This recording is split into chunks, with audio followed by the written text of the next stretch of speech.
Hello student, welcome to our official YouTube channel. कैसे हैं आप लोग? तो मैंने बोला था आपको एक क्वांटम मैकेनिक्स का एक मैं वीडियो लाने वाला हूँ, जिसके अंदर मैं क्वांटम मैकेनिक्स के सारे क्वेश्चन, जितने भी क्वेश्चंस बन सकते हैं वो सारे क्वेश्चंस इस वीडियो में डिस्कस करेंगे। अपन ईजी से लेकर हार्ड तक क्वेश्चन जो भी है वो क्वेश्चन करेंगे। इस चैनल पर जो फर्स्ट टाइम है मैं उनको बता देता हूँ कि मैंने ऑलरेडी एटीसी के बहुत सारे वीडियो डाले हुए हैं। एटीसी की मैथ्स करीब 80% हो चुकी है, और अब आज या कल के अंदर मैं क्वांट की एक सीरीज़ लाना चाहता हूँ, जिसके अंदर अपन डेली के एक टॉपिक के सिर्फ 50 क्वेश्चंस करेंगे। जैसे नंबर सिस्टम है तो उसके 50 क्वेश्चंस, ठीक है। जो टॉपिक मैंने कराया नहीं है उस टॉपिक को मैं पहले लूँगा, उसके बाद में आपका रिवीजन जो टॉपिक हो चुका उसका भी कराऊंगा। तो क्वांटम का स्टार्ट करने वाले, रीजनिंग के अंदर कुछ टॉपिक बच गए तो रीजनिंग भी स्टार्ट करेंगे। फिजिक्स का जैसे चल रहा है, आज क्वांटम मैकेनिक्स कंप्लीट कर देंगे सारे क्वेश्चंस। क्वांटम मैकेनिक्स के बाद जो आप बोलोगे वो तो उससे करा देंगे। मैथ्स के अंदर चल ही रहा है, मैथ्स के अंदर अब मैथ्स में जो है अपना वेक्टर वाला, वेक्टर स्पेस अब स्पेस वाला टॉपिक हो चुका है।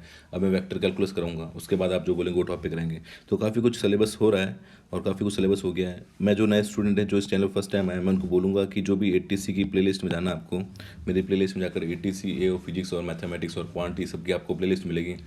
वो सारे वीडियो बहुत इंपॉर्टेंट है, क्योंकि मैंने उन वीडियो के अंदर बहुत सारे कंसेप्ट बताए हैं। जैसे आप क्वांट भी पढ़ेंगे तो क्वांट मैंने शॉर्ट ट्रिक से नहीं कराई हुई है, बहुत कॉन्सेप्ट से कराई हुई है, तो जाकर एक बार चेक करना। तो आज अपन स्टार्ट करते हैं विदाउट टाइम वेस्ट के, क्वांटम मैकेनिक्स से स्टार्ट करते हैं क्वेश्चन से, और क्वेश्चन के फॉर्म में मैं आपको थ्योरी समझाऊंगा, ठीक है। चलिए चलिए स्टूडेंट, ये वाला क्वेश्चन देखते हैं। बोल रहा calculate the frequency and wavelength on the photon whose energy 75 electrovolt. देखो एक फोटो इलेक्ट्रिक इफेक्ट क्या होता है, सुन लो। जब कोई लाइट आती है तो इसकी सरफेस, ये मेटल की सरफेस है, मेटल सरफेस, ठीक है। तो ये लाइट आती है तो इसके पास, लाइट के मान लेते हैं इसके पास एनर्जी ई है। एक होता है वर्क फंक्शन, जिसको अपन लिखते हैं फाई, ये आपने पढ़ा होगा, मैं बस आपको थोड़ा डिस्क्राइब कर रहा हूँ।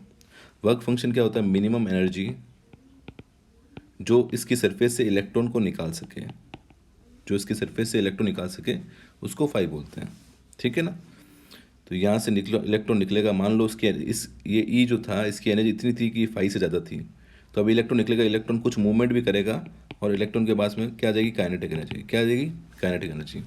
तो अपन बोलेंगे मान लो लाइट की एनर्जी ई थी, कुछ एनर्जी चली गई उसके वर्क फंक्शन में, इलेक्ट्रॉन निकालने में, और बाकी की एनर्जी उसकी इलेक्ट्रॉन काइनेटिक एनर्जी में चली गई। ये फॉर्मूला होता है E equal to 5 + ke maximum. ये फोटो इलेक्ट्रिक अपन और भी डिस्कस करेंगे, मैंने वैसे वीडियो डाला हुआ है, अगर आप पहले वाले वीडियो देखेंगे तो उसके अंदर फोटो इलेक्ट्रिक इफेक्ट पूरा कराया हुआ है, तो वह जगह देख सकते हैं। यहाँ पर मैं आपको सिर्फ बेसिक बता रहा हूँ। तो ये इक्वेशन आपको याद रखनी है, E equal to 5 + ke maximum. अब यहाँ से कुछ फॉर्मूला देता हूँ। ई बराबर होता है एच न्यू, इसको एच न्यू को अपन ऐसे लिखते हैं S C upon lambda. Lambda wavelength होती है H Planck constant, C velocity of light, E energy. वैसे फाई जो होता है वो होता है एच न्यू नॉट होता है, ये थ्रेशोल्ड फ्रीक्वेंसी बोलते हैं इसको। फाई को वर्क फंक्शन बोलते हैं, इसको ऐसे भी लिख सकते हैं S C upon lambda not. ये लैम्डा और थ्रेशोल्ड वेवलेंथ हो जाएगा, ठीक है। काइनेटिक एनर्जी, काइनेटिक एनर्जी के मैक्स लिख सकते हैं उसको। काइनेटिक एनर्जी होती है ½ mv², ठीक है। बस ये फॉर्मूला याद रखने हैं, सारे क्वेश्चन हो जाएंगे। अब देखो ये वाला क्वेश्चन करते हैं। सिंपल सा बोला, calculate the frequency and wavelength of the photon whose energy is 7.5 electrovolt, sorry 75 electrovolt. तो बस आपको ये फॉर्मूला याद रखना है, ई बराबर होता है एच न्यू, ई बराबर एस सी अपॉन लैम्डा। कोई शॉर्ट ट्रिक याद नहीं रखनी है, 12400, नॉर्मल तरीके से करो बस। एच कितना दिया हुआ है, 6.62 इंटू 10⁻34। सी कितना होता है, 3 इंटू 10⁻8। लैम्डा आपको निकालना, ये कितना दिया हुआ है, 75 इलेक्ट्रोवोल्ट। तो लैम्डा की वैल्यू कितनी आ जाएगी, 6.62 10⁻34 into 3 into 10⁻8 divide by E. ई कितना है, 75 इलेक्ट्रोवोल्ट। इलेक्ट्रोवोल्ट को कन्वर्ट करोगे तो ये आ जाएगा, ठीक है। ये आपका लैम्डा आ जाएगा, मीटर के अंदर आ जाएगा। एक फॉर्मूला ये भी आ सकता है 12400 अपॉन ई इलेक्ट्रोवोल्ट में, तो इसका आंसर क्या आएगा, एंगस्ट्रॉम आएगा। ऐसे भी याद रख लो, तो 12 आ जाएगा 12400, इसको 75 डिवाइड करो, आंसर जो आएगा वो एंगस्ट्रॉम आ जाएगा। कुछ भी तरीके से याद कर सकते हो, बाकी मैं आपको बोलूँगा सिर्फ फॉर्मूले याद रखो, शॉर्ट ट्रिक वॉर्ट ट्रिक याद करने की जरूरत नहीं होती। मैं बोलता भी नहीं शॉर्ट ट्रिक याद करने के लिए, मैं बोलता हूँ कॉन्सेप्ट पर ध्यान रखो, क्वेश्चन अपना आप हो जाएंगे, शॉर्ट ट्रिक कहीं लगाने की जरूरत नहीं है, ठीक है। इतना टाइम आपको आराम से मिलेगा कि आप आराम से क्वेश्चन मेथड से कर सकते हो। मेरी बात समझ में आई? तो ये आपने लैम्डा निकालना, जब लैम्डा आ जाएगा तो आपको याद रखना है कि सी बराबर होता है न्यू लैम्डा होता है, ठीक है। तो सी तो पता ही है, अगर लैम्डा पता चला तो फ्रीक्वेंसी भी निकाल देना यहाँ से, ठीक है। तो पहला क्वेश्चन हो गया, अगला क्वेश्चन देखते हैं। चलिए स्टूडेंट नेक्स्ट क्वेश्चन देखते हैं। ये सारे क्वेश्चन, इसमें से एक क्वेश्चन पक्का आएगा, जितने भी अपन क्वेश्चन डिस्कस करेंगे उसमें से एक क्वेश्चन ज़्यादा आएगा, ठीक है ना। बोल रहा है find the number of quanta, number of quanta of energy emitted per second if a ratio station operate at a frequency of 98 megahertz and radius power of. Important question याद रखना कि नंबर ऑफ आपसे पूछ लिया जाए number of photon, number of quanta बोलो या number of photon बोलो, एक ही बात होती है। इसका फॉर्मूला होता है सीधा n equal to power upon energy, बस सिंपल सा। पावर कितना है 2 into the power 5, energy E, energy का फॉर्मूला क्या होता है student H C upon lambda, divide कर लो ये 2 into 10⁵ H C upon lambda. अब आप बोलोगे सर यहाँ तो फ्रीक्वेंसी दिया हुआ, कोई बात नहीं, या तो इसको एच न्यू लगा दो, अगर ये नहीं लगाना तो ये लगा दो, क्योंकि मेरे को लैम्डा दिया हुआ तो ये लगाना है, तो ये लगाना, तो बस 2 इंटू 10⁵ एच की वैल्यू कितनी 6.62 इंटू 10⁻34। न्यू कितना दिया है 98 मेगाहर्ट्ज, 90 इंटू 10⁻6 कर दो, मेगाहर्ट्ज है ना ये, तो ये आ जाएगा n, इसको कैलकुलेट करो कितना आएगा n equal to 2 to the power 10⁵, ये हुआ 6.62 इंटू 98, ये बचेगा 10 की पावर -28, ऊपर जाएगा। आगे आपको सॉल्व करना है, आंसर निकाल लो। सॉल्व वॉल्व करना आपको आता ही है, सबने मैथ साइंस मैथ्स फिजिक्स सब पढ़ी है, कर लोगे ये। तो यहाँ से क्या आ गया ये नंबर ऑफ फोटोन, इसका आंसर आएगा करीब 3.08 इंटू 10⁻30। क्वेश्चन इस टाइप का आया हुआ 80 के अंदर, ध्यान रखना नंबर ऑफ फोटोन निकालना है तो नंबर ऑफ फोटोन होता है पावर अपॉन एनर्जी। पावर दी हुई होगी आपको, एनर्जी का फॉर्म लगा देना। मैं फिर से बोलूँगा शॉर्ट ट्रिक यूज़ नहीं करनी है। बहुत सारे आपको वीडियोस मिलेंगे, बहुत सारे बुक्स मिलेगी जिसके अंदर शॉर्ट ट्रिक दिया होगा, शॉर्ट ट्रिक के चक्कर में ये क्वेश्चंस बहुत गलत होते हैं, ध्यान रखना, याद नहीं रहता है। बहुत सारे फॉर्मूले मैं भी बता सकता हूँ, 5 इंटू 10⁻24 इंटू ऐसे मल्टीप्लाई करो सीधा आ जाएगा, याद मत करके जाना, सिर्फ कॉन्सेप्ट पे ध्यान दो। चाहे आप क्वांट एप्टीट्यूड पढ़ो या रीजनिंग पढ़ो या फिर मैथ्स पढ़ो या फिजिक्स पढ़ो, हमेशा कॉन्सेप्ट पे ध्यान देना। पता है बहुत से बच्चे होते हैं वो 12-12, 15-15 घंटे पढ़ते हैं, और कुछ लोग 4-4 घंटे पढ़ते हैं। आपके सर्कल में देख लेना, 4 घंटे वाले ज़्यादा सक्सेसफुल हो रहे हैं, जबकि जो 15 घंटे पढ़ रहे हैं वो सक्सेसफुल नहीं हो रहे हैं।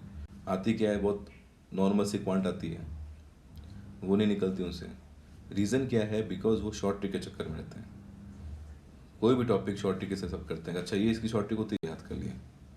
अगर आप शॉर्ट ट्रिक के बेस पे चल रहे हो तो आपका सिलेक्शन से नहीं हो सकता, आपको कॉन्सेप्ट के बेस पे चलना पड़ेगा। शॉर्ट ट्रिक तो आप खुद बनाओगे, जब आप कॉन्सेप्ट सीखोगे तो आप शॉर्ट ट्रिक खुद बनाओगे। मेरे क्वांट की वीडियो देखना, मैंने कहीं पे भी ज़्यादा शॉर्ट ट्रिक नहीं बताई होगी। शॉर्ट ट्रिक बताइए तो पहले उसका शॉर्ट ट्रिक कहाँ से निकली वो बताई होगी। ऐसे नहीं ये ऐसा हो जाता है वैसा हो जाता है, इसको याद कर लो, यहाँ वैल्यू रख देना, आंसर आ जाएगा। वो एग्जामिनर जो होता है ना, उसको सब पता होता है आप कहाँ शॉर्ट ट्रिक लगाएंगे। वो सब शॉर्ट ट्रिक वो खुद ही निकालते हैं, उनको पता होता है कहाँ स्टूडेंट ना गलत शॉर्ट ट्रिक लगाएंगे। आपको पता भी नहीं, आपको पता है कि आप जो शॉर्ट ट्रिक यूज़ कर सकते हो, थोड़ा सा क्वेश्चन घुमाए वो शॉर्ट ट्रिक गलत हो सकती है, और आप वही फॉर्मूला लगा के आओगे, उनको ये पता होता है। एग्जामिनर आपसे ज़्यादा स्मार्ट होता है, इसलिए मैं आपको बोल रहा हूँ कि कॉन्सेप्ट पे जोड़ दो। अगर आपको फॉर्मूला याद होगा तो पावर अपॉन एनर्जी जो होता है वो n होता है, नंबर ऑफ फोटोन। कभी नहीं बोलोगे क्या है, पावर दी हुई है, एनर्जी दी हुई है, एनर्जी क्या देगा, फ्रीक्वेंसी दी हुई तो एच न्यू लगा देंगे, लैम्डा दिया होता है एस सी अपॉन लैम्डा लगा देंगे, और फटाफट से निकाल लेंगे। तो मेरी बात ध्यान सुनो, अभी भी आप अगर शॉर्ट ट्रिक के चक्कर में हो, छोड़ देना, कॉन्सेप्ट पे ध्यान दो, कॉन्सेप्ट से पढ़ाई करो, सिलेक्शन 100% होगा। आगे बात सुन में, अगला क्वेश्चन देखो। चलो ये स्टूडेंट ये वाला क्वेश्चन पढ़ो, इस क्वेश्चन करने का शुरू करो। How many watts of power at the threshold is received by the eye if it is received 120 photon per second. अभी मैंने आपको फोटोन का फॉर्मूला लिखाया कि सर एन का फॉर्मूला होता है, वो होता है पावर अपॉन एनर्जी। सर अपन को पावर निकालनी है, ये नहीं पता, एनर्जी अपन को वेवलेंथ दी हुई निकाल लेंगे, एन आपको दिया हुआ है तो एनर्जी निकालो सबसे पहले। एनर्जी ई बराबर होता है, लैम्डा दिया हो तो एच सी अपॉन लैम्डा कर दो।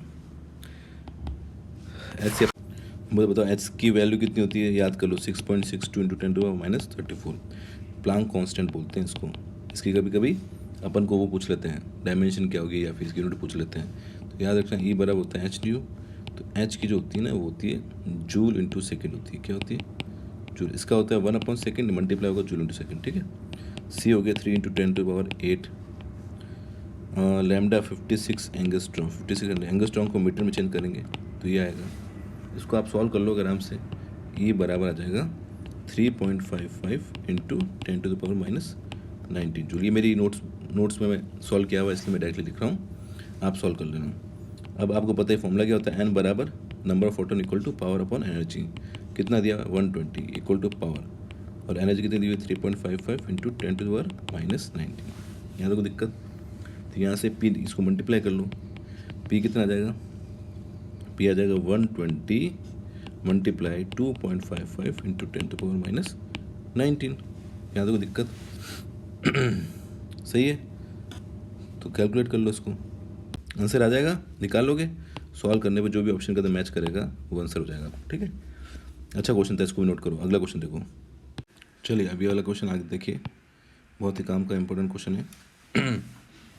क्या बोल रहा है, calculate the work functions stopping potential maximum velocity of photo electron for a light of wavelength 4350 angstrom when it's incident on sodium sulphate. Threshold wavelength आपको दिया हुआ है, सब कुछ दिया हुआ है आपको। चलिए अब मैं इसको थोड़ा सा डिटेल से एक्सप्लेन करता हूँ क्या होता है वर्क फंक्शंस, क्या होता है सब कुछ। देखो मान लो ये मेटल का सरफेस है, क्या है, मेटल का सरफेस, बहुत ध्यान सुनना है, क्वेश्चन तो इसमें से बनेगा। यहाँ से आई इंसिडेंट लाइट, मान लेते हैं इंसिडेंट लाइट है, इसकी एनर्जी ई थी, उसने उसके पास, और ये था इसका वर्क फंक्शन, थोड़ा बहुत आपने पढ़ा होगा, वर्क फंक्शन था, यहाँ से इलेक्ट्रॉन निकला, ये इलेक्ट्रॉन था, तो मैंने एक इक्वेशन बताई थी, ई बराबर होता है 5 + KE मैक्स, यहाँ तक आपने पढ़ा था, ठीक है। फिर एक भाई साहब थे डेविस है जर्मन, उन्होंने एक एक्सपेरिमेंट किया, उस एक्सपेरिमेंट को अपन देखते हैं। अब इस एक्सपेरिमेंट को समझो स्टूडेंट ध्यान से, ठीक है, और उसमें से क्वेश्चन बनेगा, बहुत अच्छा समझा रहा हूँ, समझना। पहले तो ये इक्वेशन होगी फोटो इलेक्ट्रिक इफेक्ट की, ठीक है। यहाँ पर जो फाई होता है वो आपका होता है वर्क फंक्शन, फाई जो होता है वर्क फंक्शन, इसकी एक इंपॉर्टेंट बात याद रखना कि ये सिर्फ मेटल पर डिपेंड करता है, मेटल कैसा लिया है, अलग अलग मेटल का अलग होगा, बाकी किसी पर डिपेंड नहीं करता, बाकी कॉन्स्टेंट होता है, ठीक है। अब मैं ये बता रहा था कि एक्सपेरिमेंट क्या हुआ, देखो सेम ये मेटल था, ये मान लेते हैं कि AB प्लेट है मेटल की, यहाँ पर अपन ने लाइट गिराई, क्या गिराई, लाइट, तो लाइट इस पर आ रही है, लाइट के आने से क्या हुआ, लाइट के पास मान लेते हैं कि एनर्जी वर्क फंक्शन जाता है, तो यहाँ से क्या करने लगे, इलेक्ट्रॉन निकलने लगे, क्या निकलने लगे, इलेक्ट्रॉन, ये यहाँ से इलेक्ट्रॉन निकल रहे हैं, इलेक्ट्रॉन कहाँ की तरफ जा रहे हैं, सी की तरफ जा रहे हैं, सी की तरफ इसलिए जा रहे हैं क्योंकि सी को अपन ने पॉजिटिव बनाया और ए को नेगेटिव बनाया, तो इलेक्ट्रॉन का नेगेटिव चार्ज होता है तो पॉजिटिव तो जाएगा, तो नेगेटिव पॉजिटिव तो जा रहा है, ठीक है। अब क्या हुआ कि लाइट गिरने से जितने यहाँ से इलेक्ट्रॉन निकल रहे थे, इलेक्ट्रॉन निकल रहे। अब क्या हुआ, इलेक्ट्रॉन निकलने के बाद क्या हुआ, यहाँ पर एक करंट बहने लग जाएगी, क्योंकि करंट की डेफिनेशन क्या होती है, flow of charge is known as current, तो यहाँ पर करंट बहने लग गई, इसको अपन ने बोल दिया करंट, बोल दिया नॉर्मल, ठीक है, इसको अपन से आई से डिनोट किया। अब क्या हुआ कि इलेक्ट्रॉन जा रहे थे, अब मैंने क्या करा कि इसको रिवर्स कर दिया, बैटरी क्या कर दिया, रिवर्स कर दिया, और ये जो सी प्लेट है इसको मैं नेगेटिव में बढ़ाना स्टार्ट किया, जब नेगेटिव बढ़ाना स्टार्ट किया तो ये नेगेटिव हो गया, ये पॉजिटिव हो गया, अब मैं इसको नेगेटिव बढ़ा रहा हूँ, तो कुछ इलेक्ट्रॉन मेरी तरफ आ रहे थे, अब इलेक्ट्रॉन क्या होने लगे, रिपेल होने लगे, क्योंकि नेगेटिव होने लग गया, रिपेल होते होते क्या हो गया, इलेक्ट्रॉन, एक ऐसी कंडीशन आई, मैंने इतना नेगेटिव में कर दिया, इतना वोल्टेज बढ़ा दिया कि एक भी इलेक्ट्रॉन इस प्लेट पे नहीं आ पा रहा है, सब उल्टे हो रहे हैं। तो ध्यान रखना, ऐसा नेगेटिव वोल्टेज जिस पर करंट क्या हो जाए, ज़ीरो हो जाए, फोटो इलेक्ट्रिक करंट क्या हो जाए, ज़ीरो हो जाए, उसको बोलते हैं स्टॉपिंग पोटेंशियल, क्या बोलते हैं, स्टॉपिंग पोटेंशियल। वापस से बोल रहा हूँ, ऐसा नेगेटिव वोल्टेज जिस पर फोटो इलेक्ट्रिक करंट क्या हो जाए, ज़ीरो हो जाए, एक भी इलेक्ट्रॉन सी प्लेट पे नहीं आए, तो करंट क्या होगी, ज़ीरो हो गई, उसको बोलते हैं स्टॉपिंग पोटेंशियल, बोलते हैं, क्या बोलते हैं, स्टॉपिंग पोटेंशियल। और जो काइनेटिक एनर्जी का फॉर्मूला होता है ½ mv max² equal to EV0, और ये V0 क्या होता है, V0 जो होता है ये आपका क्या होता है, स्टॉपिंग पोटेंशियल होता है, क्या होता है, स्टॉपिंग पोटेंशियल। आगे बात समझ में, तो अब इसको अपन, इस इक्वेशन को अपन ये भी लिख सकते हैं, क्या लिख सकते हैं, E बराबर प्लस KE मैक्स है ना, KE की जगह, KE मैक्स की जगह इसको मैक्स भी लिख सकते हो, इसको लिख सकते हैं EV0 भी लिख सकते हैं, क्या लिख सकते हैं, EV0, और V0 क्या होगा, स्टॉपिंग पोटेंशियल होगा, ठीक है। आगे बात समझे, अब कुछ इंपॉर्टेंट पॉइंट का डिस्कशन करते हैं अपन, उसके बाद वापस से इस क्वेश्चन को लेंगे, कुछ इंपॉर्टेंट पॉइंट का डिस्कशन करते हैं, यहाँ तक नोट करो, ठीक है। अब मैं कुछ इसको छोटा कर देता हूँ बिल्कुल, बाद में बड़ा करेंगे इसको। अब कुछ और इसका कुछ इंपॉर्टेंट पॉइंट और लेते हैं। अब देखिए स्टूडेंट, ये वाले कुछ पॉइंट्स पढ़ते हैं, देखो मैं इस तरीके से क्वेश्चन करा रहा हूँ ताकि आपकी थ्योरी भी साथ साथ में क्लियर होती रहे और क्वेश्चंस भी क्लियर होते रहे। अब देखो सबसे पहले था फोटो इलेक्ट्रिक इफेक्ट, क्या होगा, सिंपल सा कुछ नहीं है, एक लाइट है जिसकी एनर्जी ई है, वो एक मेटल सरफेस पर टकराती है, मेटल सरफेस का वर्क फंक्शन फाई है जो कि सिर्फ मेटल पर डिपेंड करता है, और वर्क फंक्शन डेफिनेशन क्या होती है, minimum energy required for ejecting electron, ठीक है, तो उसको क्या बोलते हैं, फाई बोलते हैं वर्क फंक्शन। तो E = 5 + KE मैक्सिमम, एक इक्वेशन ही हो गई, E = 5 + V0 जो होगा वो आपका स्टॉपिंग पोटेंशियल होगा। स्टॉपिंग पोटेंशियल का मतलब ये होता है जब फोटो इलेक्ट्रिक करंट क्या होती है, ज़ीरो हो जाती है, तो उसको अपन क्या बोलते हैं, स्टॉपिंग पोटेंशियल बोलते हैं। यहाँ तक बात समझ में आ गई, ठीक है। अब देखो, अब आगे वाला पॉइंट देखो, द फोटो इलेक्ट्रिक करंट जो होगी आपकी increase with the increase intensity. अब इंटेंसिटी क्या होती है, देखो इंटेंसिटी होती है पावर अपॉन एरिया। मैं सिंपल से एक चीज़ लॉजिक बताता हूँ। जैसे मान लेते हैं ये दो मेटल की सरफेस थी, एक जगह सिर्फ एक लाइट की रे आ रही थी, एक जगह 4 लाइट आ रही थी। अब ध्यान रखना एनर्जी दोनों की सेम है, लेकिन यहाँ पर 2 लाइट आ रही थी, यहाँ 4 लाइट। तो ऑब्वियसली 2 लाइट आ रही तो यहाँ से 2 इलेक्ट्रॉन निकलेंगे, और यहाँ से कितने निकलेंगे, 4 इलेक्ट्रॉन निकलेंगे। यहाँ से 2 निकल रहे हैं, यहाँ से 4 निकल रहे हैं। नंबर ऑफ इलेक्ट्रॉन ज़्यादा कहाँ हुए, यहाँ हुए, यहाँ पर कम हुए। और नंबर ऑफ इलेक्ट्रॉन जो फ्लो होता है उसी को अपन क्या बोलते हैं, करंट बोलते हैं। तो ज़्यादा इलेक्ट्रॉन फ्लो हो रहे हैं तो करंट भी ज़्यादा होगी। तो पहला पॉइंट क्लियर हो गया हमको कि इंटेंसिटी बढ़ाने पर सर जो फोटो इलेक्ट्रिक करंट है ना वो भी बढ़ती है। पहला पॉइंट क्लियर हुआ, याद रखना, ठीक है ना। सेकेंड पॉइंट देखते हैं, there is a no lag time between illumination of the metal surface and emission of electron, ये याद रखना। Third point, if the frequency of the incident radiation is greater than the threshold frequency, obviously बात है, देखो photo electric effect है, ये जो energy E आ रही है, अब ये जो एनर्जी आ रही है ये ऑब्वियसली फोटो इलेक्ट्रिक इफेक्ट होने के लिए ये इसके बराबर या इससे बड़ी होनी चाहिए। अगर कम होगी, क्योंकि अपन बोल रहे हैं minimum energy required for ejecting electron, अगर जो आने वाली एनर्जी वही कम होगी तो इलेक्ट्रॉन कैसे निकाल पाएगी।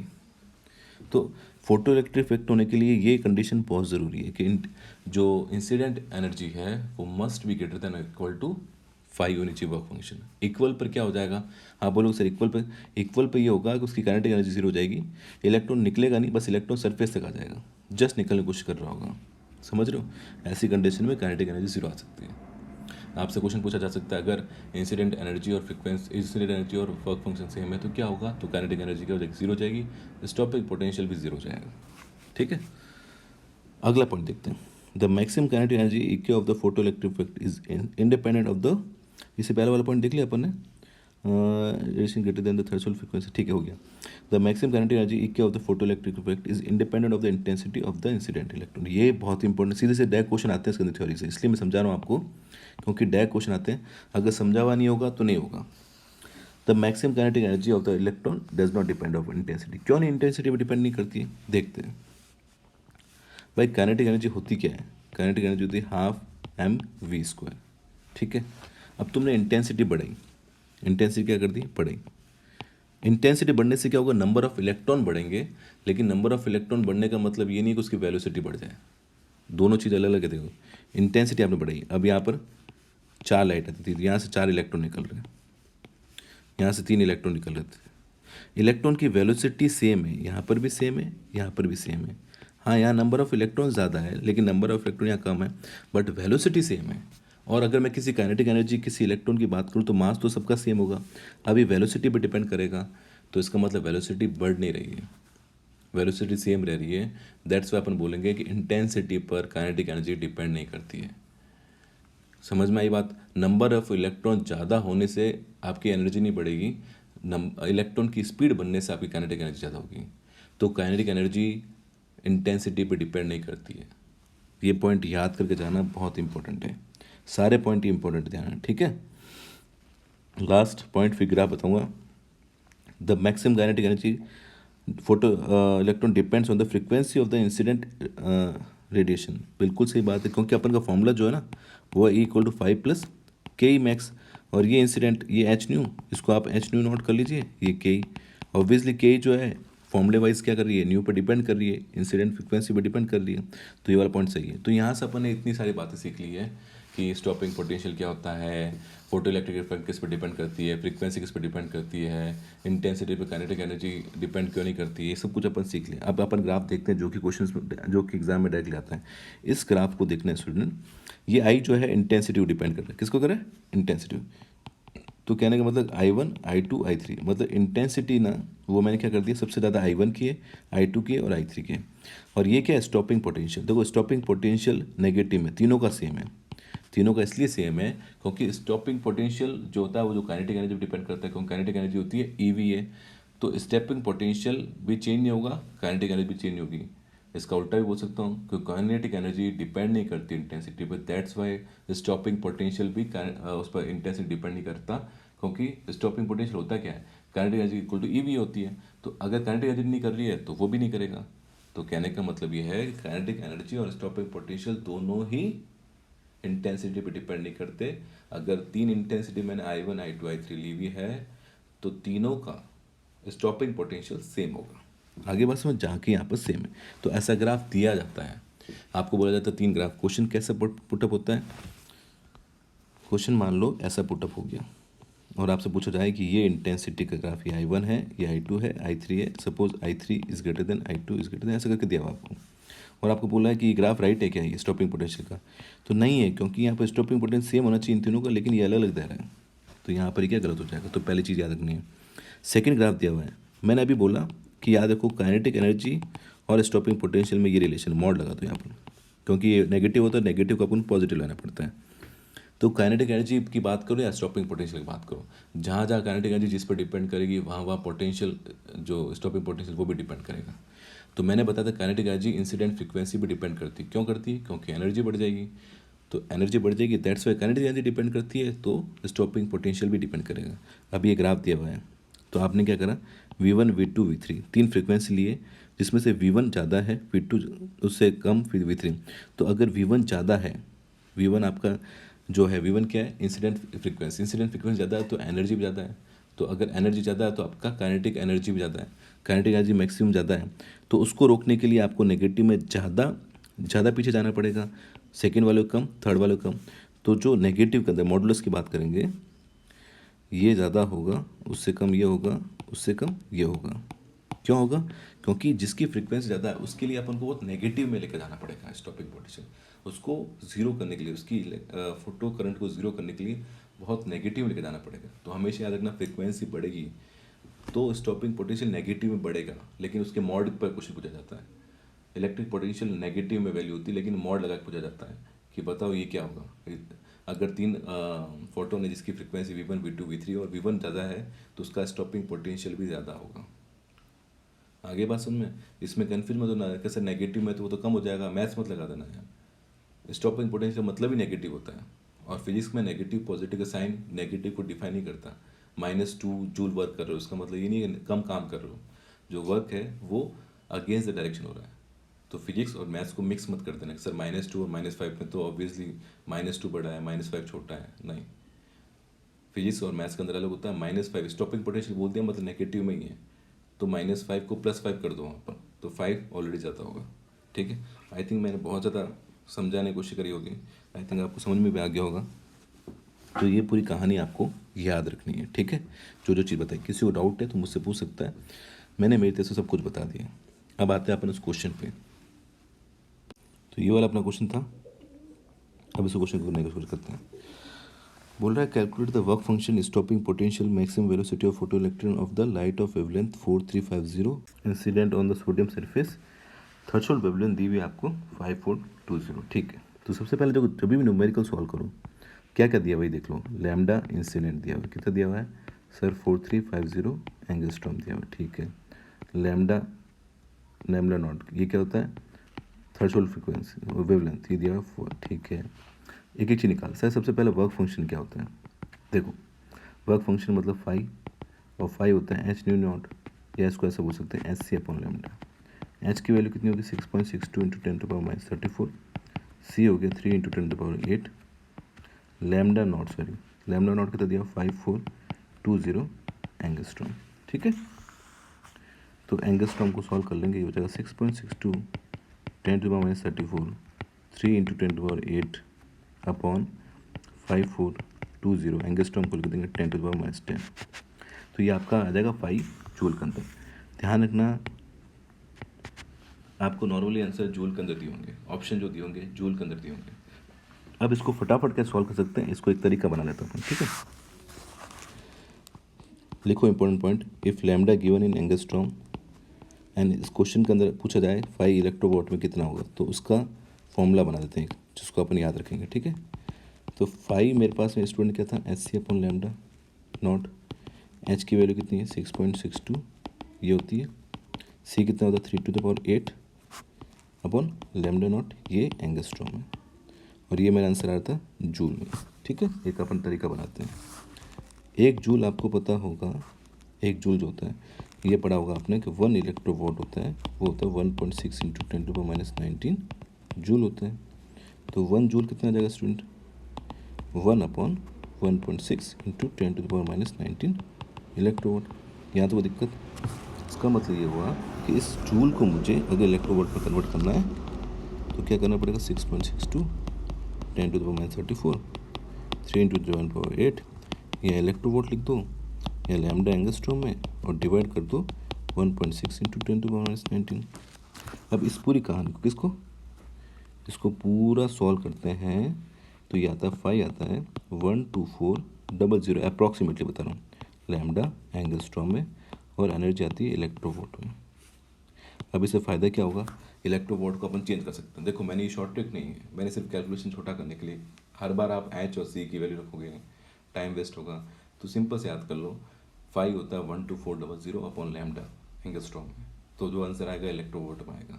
आगे बात समझ में, 12435 भी होता है कुछ बुक, मैंने अप्रॉक्सीमेट लिया है, ठीक है, लेकिन आंसर इससे आ जाएगा।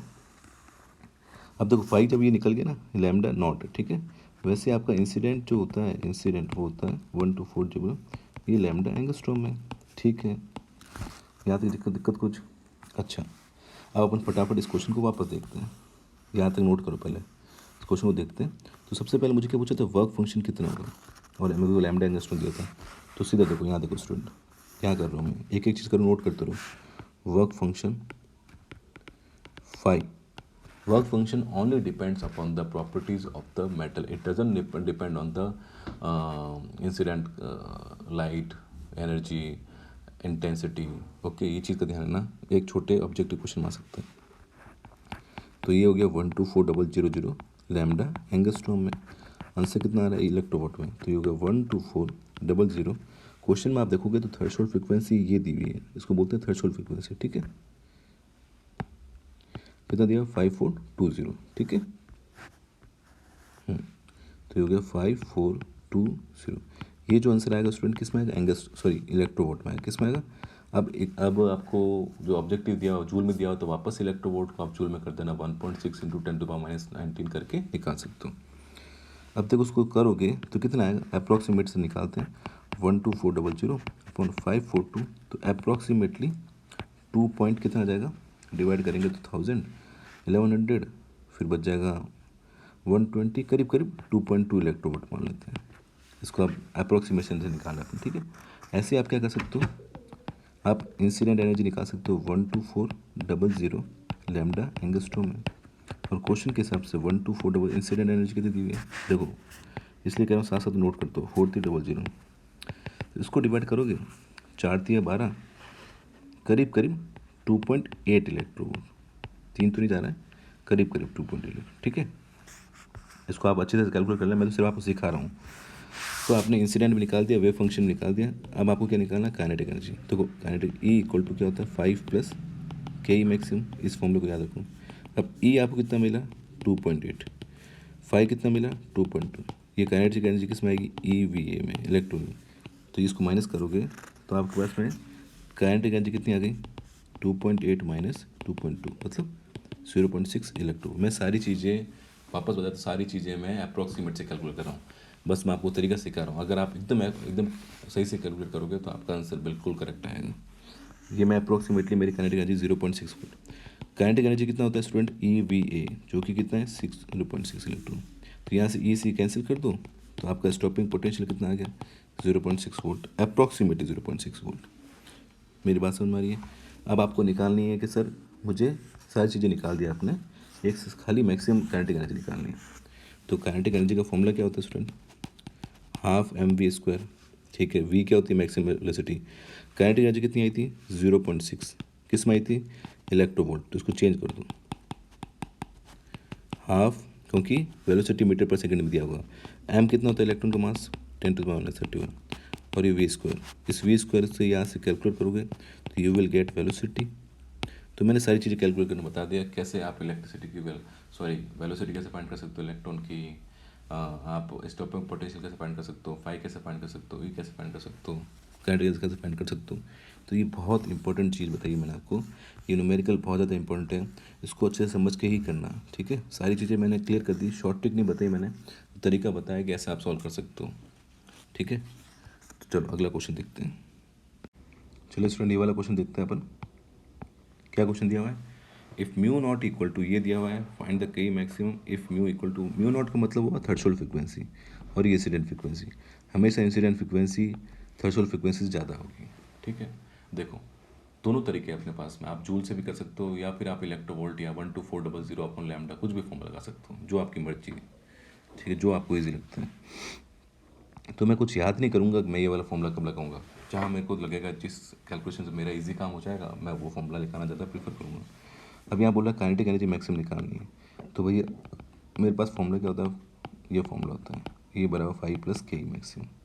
तो मुझे बताओ काइनेटिक एनर्जी मैक्सिमम कितनी आएगी, क्या आएगी, ई माइनस 5 आ जाएगी। और ई कितना होता है, ई होता है एच न्यू, और ये रहा एच न्यू नॉट, यहाँ से एच कॉमन ले लो, यहाँ जगह न्यू माइनस न्यू नॉट, तो एच कितना है 6.62 into 10⁻34, new minus new not, इसमें से इसको माइनस करो कितना आएगा 1.2 इंटू 10⁻15 माइनस 1.1 इंटू 10⁻15, तो ये हो जाएगा 6.62 10⁻34, ये हो जाएगा 0.1 इंटू 10⁻15, यू कैन मल्टीप्लाई, तो ये हो जाएगा, इसको लिख दो 6.62 इंटू 10⁻34, इसको कर दो 10⁻14 कर दो, तो हो जाएगा 6.62 इंटू 10⁻20। ठीक है, क्लियर, ये आपका आंसर है। अब काइनेटिक एनर्जी पूछा है, ये तो जूल के अंदर आया है। अब क्वेश्चन में आपको ये पूछा जाता, क्या पूछा जाता कि बताओ ये काइनेटिक, ये किस में है, जूल में है, क्योंकि आपने सब ऐसा ही यूनिट में लिया है। अगर जूल में पूछा जाता तो आपको पता ही है कि एक जूल कितना होता है, तो आप मल्टीप्लाई करके निकाल सकते हैं कि 1 electrovolt equal to 1.6 into 10⁻19 joule, 1 joule करके निकाल सकते थे आप आराम से। मेरी बात समझ में आ रही है आपको? ठीक है, जैसा आपको सही लगे वैसा आप कर सकते हो। आगे बस में डिवाइड कर दो तो 1.6 इंटू 10⁻19 का, तो आपका इलेक्ट्रोवोल्ट में आ जाएगा आंसर। आगे बात समझ में, अगला देखो। चलिए स्टूडेंट, ये वाला क्वेश्चन देखते हैं, ये बहुत इंपॉर्टेंट क्वेश्चन है, मैंने इसके ऊपर इंपॉर्टेंट लिख दिया है, जो भी क्वेश्चन इंपॉर्टेंट होता है वो मैं निकाल कर आपके लिए करा रहा हूँ। बोला find out the maximum energy of the photo electron work function threshold frequency, wavelength दी हुई आपको, और आपको स्टॉपिंग पोटेंशियल दिया हुआ है। तो सबसे पहले आपको निकालना maximum energy of the electron, मतलब आपको निकालना क्या है सर, के ई मैक्सिमम निकालना है सर, फाई निकालना है, लैम्डा नॉट निकालना है, और दिया हुआ क्या, गिवन क्या सर, गिवन एक तो सर इंसिडेंट फ्रीक्वेंसी, और सर दिया हुआ स्टॉपिंग पोटेंशियल दिया हुआ वी दिया हुआ है 1.9 वोल्ट। ठीक है, तो मैं सब सिंपल सी बात, काइनेटिक एनर्जी मैक्सिमम क्या होती है सर, वो तो होती है ई वी ए। तो ई कितना है 1.6 इंटू 10⁻19, वी कितना है 1.98, तो ये तो मल्टीप्लाई करते हैं आपको क्या मिल गया, काइनेटिक एनर्जी मिल गई। सर अपन को अगर इलेक्ट्रोवोल्ट में निकालने तो क्या करते हैं, सिंपल सा, फिर तो अपन क्या करते हैं, इसको ई को ऐसे रहने देते हैं, अपन करते हैं 1.9 और सीधा लिख देते हैं 1.9 इलेक्ट्रोवोल्ट में, क्योंकि यहाँ पर इसको ये जूल का आंसर आएगा और ये इलेक्ट्रोवोल्ट में आएगा। तो जो वोल्ट दिया होता है उसका आगे इलेक्ट्रोवोल्ट निकलता है तो काइनेटिक एनर्जी इलेक्ट्रोवोल्ट में आ जाएगी, बस इतना से याद रखो। ठीक है, 1.98 इलेक्ट्रोवोल्ट आ गई, तो सर काइनेटिक एनर्जी तो मिल गई अपन को, कोई बात नहीं, आप जूल में भी निकाल सकते हो, जिससे ऑप्शन दिया वैसे निकाल सकते हो। अब काइनेटिक एनर्जी निकाल दी, वर्क फंक्शन निकालना है। मुझे बताओ ये फॉर्मूला पड़ा E इक्वल टू 5 प्लस के ई मैक्सिमम, चलो जूल में निकालता अपन, ठीक है, ये जूल के अंदर है। तो मुझे बताओ, मुझे क्या दिया हुआ है, इंसिडेंट फ्रिक्वेंसी दी हुई है, ये दिया हुआ है, क्या यहाँ से मैं ये निकाल सकता हूँ क्या, ये दिया हुआ है मुझे लैम्डा, तो इंसिडेंट एनर्जी होती है एच सी अपॉन लैम्डा, या फिर इलेक्ट्रोवोल्ट में निकालना तो 1240 अपॉन लैम्डा कर दो एंगस्ट्रॉम में, तो 124003132, तो करीब करीब 4 बार जाएगा, कितनी बार जाएगा, 4 बार, तो ये हो गया 4 इलेक्ट्रोवोल्ट, और ये कितना दिया 1.9 इलेक्ट्रोवोल्ट।